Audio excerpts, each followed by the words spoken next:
What if every image a photographer makes is actually two images? What if our camera isn't just capturing what we see, but also showing us who we are? We talk about photographs as outward expressions, as images made in the world, but rarely about the quiet inward image created at the same time. There's the scene the world offers us, a road, maybe a field, the atmosphere, and then there's the quieter, more mysterious one, the one simultaneously unfolding inside us, the emotional self-portrait created in the exact same instant, because every time the shutter clicks, two pictures are taken, the one the world sees and the emotional self-portrait you maybe didn't realize you were making. With color photography, it can be easier to distract ourselves from that second image. In black and white, it's not as easy. Black and white shows us more than the outside world. It also reveals something important about us. Let me explain. Most of us begin photography and think the act of seeing is about the outside world, the external stimuli, subject, weather, timing, subtle shifts in the light. But over time, we begin to notice something deeper. Certain scenes call to us repeatedly. Certain compositions feel strangely familiar, and we don't always know why. That's the moment when looking also becomes listening. A shift from documenting the world we see out there to understanding the things rising quietly within us, an inner conversation between what stands before us and what moves more quietly behind our eyes and in our minds. In our photographic beginning, the world behaves like a mirror. It reflects our instincts, our biases, and the securities of our past. What we gravitate toward, what we return to, and what we linger on without always thinking deeply. All of it tells a story. For me, it's winter roads dissolving into fog, bare branches drawing thin gestures in the sky, or dormant fields slowing to meet the season. These aren't random moments for my photographic journey. They're reflections, mirrors held up to the inner places where I recognize stillness, shadow, and gentle transition. I don't choose what resonates by accident. I think our eyes are drawn to what our inner life remembers from past feelings. That mirror is always there. It can't be escaped. I believe the act of seeing touches three layers of our consciousness. First, the perceptual layer, the immediate pull of shape, contrast, and light before we have clear words for it or full understanding. Second, the emotional layer, a memory, a mood, a quiet echo rising from within us to meet the scene. This often happens faster than conscious thought.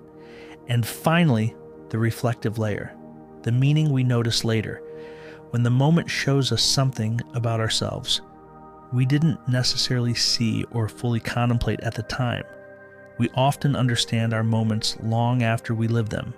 That delay is part of our inner self-dialogue and self-realization. I think the act of seeing in photography begins as a mirror, but over time it becomes a prism. A mirror reflects what's already there. A prism refracts, breaking one moment into layers we didn't or couldn't fully appreciate at first. For me, black and white photography simplifies and intensifies this process. In black and white, with infinite shades of gray, there's less for us to process in the light. Having no color in the moment gives us less to think about. A small gradient can feel like memory, a thin line of light can feel like a thought, and a deep shadow can hold something unspoken. Monochrome spreads the experience just enough that we can see the inner structure of why the moment mattered. I've come to think a black and white photograph refracts us, our attention, our mood, our inner weather, and becomes a way of understanding our artistic selves. This is why I think every encounter becomes two images. There's an external moment, like frost on a wire fence, a branch dissolving into fog, or the soft edge of a barn on a snowy day. And then there's the internal moment, the state of mind behind the pull, the the quiet resonance within the scene, the emotional self-portrait forming at the same time. Every image we make is a collaboration between the world outside the lens and the world inside the photographer. Black and white just makes it easier to see both. When we look back at earlier moments, we're not just reviewing past experiences. We're reading a diary we hadn't planned on writing. Similar scenes appear, the same moods, the same quiet. In the case of the images in this video, the same soft winter light of a first snowfall. These repetitions aren't habits necessarily. They're a kind of signature. They show us what our inner lives have made foundational and the places where light has marked our memory. Black and white reveals us to ourselves, usually gently and honestly, and in a more understandable way. As honest as our familiar scenes are, they can also become comfortable places to stay. There's a quiet gravity in the things we return to, the same roads, the same gestures of light, the same moments that feel like home. But comfort has a way of narrowing our vision. If we're not careful, we start seeing only what we expect and missing what's new. We don't want to miss what's arriving and what's waiting just outside the edges of our habits. Awareness is what keeps us from slipping into and being swallowed by repetition. We have to notice when we're choosing the familiar simply because it feels safe, recognizing when our eyes reach for old patterns instead of possibilities. Growth asks more of us, a willingness to step past the reliable and be surprised again. When we stay open, beauty doesn't become scarce. It becomes everywhere. The world keeps offering new light, new language, and new ways of seeing who we're becoming. And if we lean into that curiosity, we don't get stuck.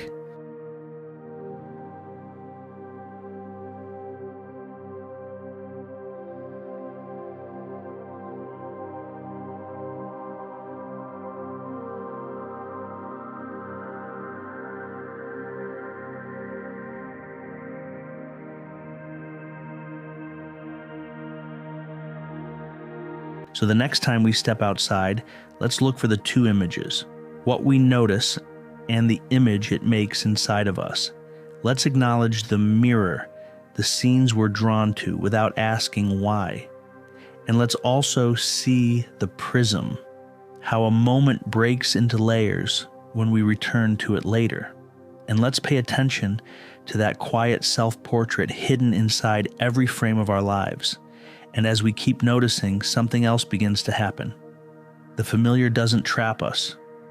It evolves. Lines become new possibilities. Shadows become new questions. Even the most ordinary scene can break wide open and reveal a new way of seeing when approached differently. This is why I also work on abstraction and minimalism in my photography, to refresh my perspectives, to break the rhythm, to slip out of the patterns I didn't realize I was repeating. Abstract moments remind me that the world is always offering new shapes, new meanings, new light waiting to be discovered inside what I thought I already knew. If life and art are truly intertwined, and I believe they are, then becoming more aware of our relationship with the art we make will create positive outcomes. I release new black and white videos every week, contemplative studies of how light helps us notice our world and, more importantly, ourselves. I'm Ken Evans, a photographer from the Mid-Atlantic. Each week I share some of what I think about when making my black and white photography. Thanks for being here. I'll see you next Saturday, and please remember, black and white art is art for anywhere.